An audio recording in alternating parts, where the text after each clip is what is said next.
Best money saving strategies using your BDO bank account. Hey guys, in this video, I'll teach you the best money saving strategies using your BDO bank account. First, open your BDO online app on your phone and log into your account.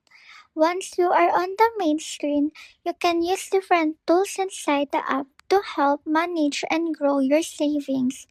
The first strategy is to separate your spending money from your savings money.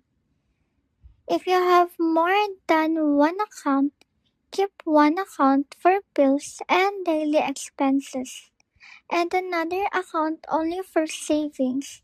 This helps you avoid spending the money you want to save. Next, use the send money option to transfer savings every day. Once your salary comes in, move money right away into your savings account. For example, you can transfer 1,000 pesos or 3,000 pesos every payday. Another example is saving 500 weekly or 2,000 pesos monthly. Small amounts can grow over time.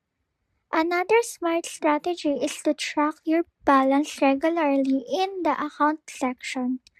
Check your account often so you know where your money is going. This can help control unnecessary spending. You can also use the pay bills feature inside the app to pay on time. When bills are paid early, you can avoid penalties and keep more money in your account. If you receive extra money like bonuses or gifts, move part of it directly to savings instead of spending it all.